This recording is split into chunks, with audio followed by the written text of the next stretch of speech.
Hi, this is Tim of the 1916 Company. Welcome and thanks for logging on. If you love this watch, email me, Team Mosso at the1916company.com for purchase, pricing, and availability questions concerning this watch. It's not every day I give a watch a movement thumbnail and a movement intro, but Moritz Grossmann of Glashütte really leaves me with no choice, as its calibers are beyond belief. A smaller, more heartfelt a lange und Söhne is how I often describe this company, founded by watchmaker Christine Hutter in the teeth of the recession in 2008, and a success largely in spite of the watch collecting fraternity's inability to appreciate these watches because they don't photograph well. They do, however, record well on video, so we are bringing the best to the fore now. So the model in my hand is the Grossmann Power Reserve Vintage, a variant launched in 2019 and was based on the previous Bennu Power Reserve. So we've got a 41 millimeter rose gold case that's 11.5 millimeters thick, and then from lug tip to lug tip 50.2 millimeters with a 20 millimeter spacing between the lugs.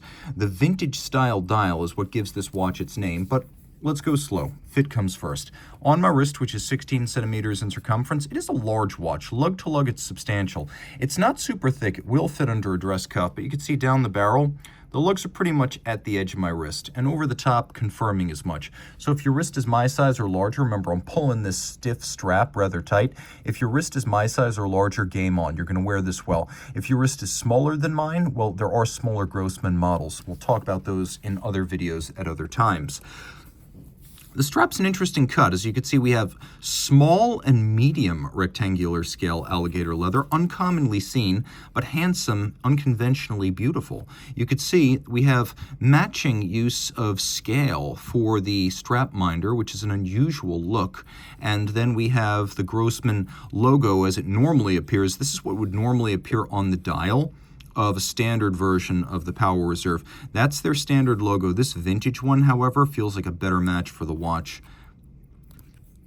Rose gold, and then the case. You can see the case is all of high polish. Please forgive the fingerprints, as the watch is in great shape. It's just, I prefer to handle watches manually to avoid dropping them. Boutique hands and gloves come with horror stories. So this watch features welded on lug, and you can see that it's not an easy lug weld either. Welding a lug to a case and then filing it to create a super sharp break between lug and case, that's a very artisanal, expensive, and slow-going way of making a case. And when the lug junction is something more than a straight up and down seam, it becomes that much more difficult. You can see this is actually curved, and then there's another facet. So this is virtuoso case making, hand crafted, hand finished, and among the best I've seen. You can see that there's a little bit of a tumble home from the top to the bottom, and effectively a seam, but the tiniest of seams between the bezel and the case.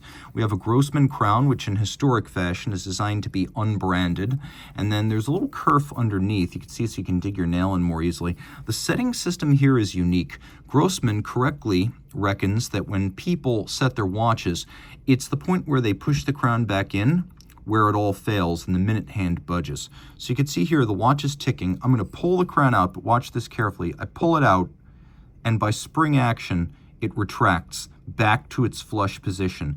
Notice the seconds hand is stopped. We are now in stop second mode. There is almost no dead angle. The second I start turning this crown, that needle-like minute hand jumps. So what I do is I can set it to the minute. Then once I've done that, remember, the crown is already flush with the case. It doesn't have to be pushed back in. So instead of pushing the crown back in and jumping the minute hand by accident, I re-clutch. I press this little button that re-engages the drive.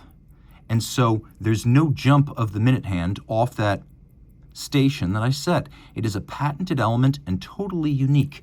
Now the dial. The dial is made of precious metal sterling silver. It has a lovely sort of blasted fine texturing, some would call it opaline, argenté, a silver color with a matte grain, and then we have a vintage look. The typeface used here, both for the letters and for the numerals, drawn from 1875 watches by the man whose name is on the dial. Of course, this is a revival brand. While they're proud of their heritage, they don't astroturf it. They don't pretend the company's been around for centuries, but they do draw on that heritage from time to time, and this typeface and these fonts are much better suited to the character of the watch than the more modern looks on the previous Bennu power reserves. Getting a little bit closer, you can see that the cannon pinion as well as the hand centers are mirror polished and beautifully. Moritz Grossmann makes its own hands and does so in excruciating, time-consuming manual fashion, cutting them so that they are absolutely needle-like, and then profiling them so they can be graceful where necessary, and then firing them here so that they are a rich blue. You can see the same treatment lavished on the small seconds, and you can see the cut into the silver dial. Notice the very subtle little blue index outboard of each Roman numeral, as well as the use of a watchmaker's 4. Okay, power reserve indicator. Maybe not super easy to see, but you can see as I wind the watch, the power reserve moves from left to right. It's got a 42-hour power reserve. We're going to turn it over. You can see 18,000 vibration per hour beat rate, so a big slow beating manufacturer caliber 100.2.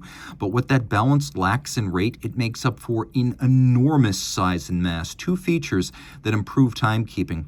And we'll actually hack everything again just so you can see that balance, because Grossmann actually makes the balance itself.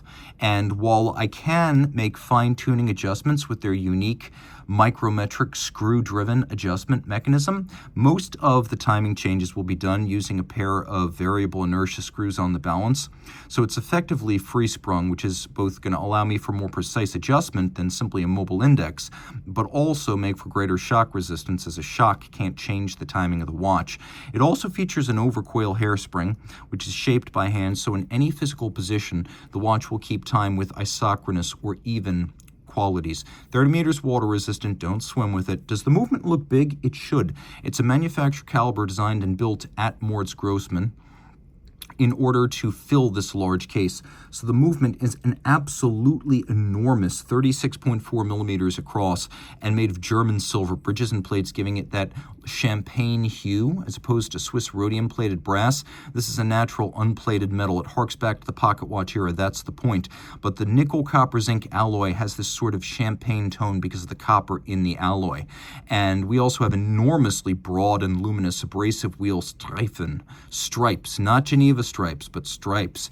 And you can see how broad and luminous they are. They have this wave-like quality as light crests from one side to the other. We also have a 3/4 style bridge, another homage to the pocket watch era, with jewels set in chaton cups, because in vintage times, it was difficult to press a jewel directly into a bridge or plate and do it precisely. Making a precision golden cup by machining and then pressing the jewel into that and then fitting the cup into the bridge or plate and holding it with screws, the chaton setup. Some say in the modern era that this creates a little bit more shock resistance, but make no mistake, it's done here for historical reasons. You'll also note that the company only uses pale sapphires, not synthetic rubies. One of the reasons I have often said these watches don't photograph well is they are a little bit pale. There's not a ton of color contrast. It's something that shows up well on video and to the human eye, but not in the photographer's studio. So believe your eyes here. What you're seeing is what you get. Let's roll this over and get a better view. The bridges have a glorious mirrored anglage on their edge, and you can see that executed both on steel and on the German silver. You could see it well. Notice the intricacy of the freehand engraving here. This is much more detailed and complex and time-consuming than the engraving you'll see on the same components on a Lange, and that's just a function of these guys making probably 9% of the watches Lange makes every year. You'll also note the incredible triple solarization on the ratchet wheel right here, as well as the fact, we're going to get super close now, you can see the teeth of these wheels are micro-beveled. We have black polished crown wheel core, black polished click, and you'll see it's a spring-loaded extensible click. Jump back in action here. Just like you'll find on an old pocket watch. Now the engraving on the bridges, you can see all of these characters have been freehand engraved with a burin and eye-hand coordination. This was not done with a laser, a drill, or a lathe of any kind. Like I said, slow going. You could see the center wheel and that the center wheel's spokes and inner circumference have been beveled. And then finally, you'll note that the watch features both black polished screws, and you can see the fired screws on the reverse side that are somewhere between blue and violet. It's definitely not a conventional Swiss cobalt blue, but we have both types of screws.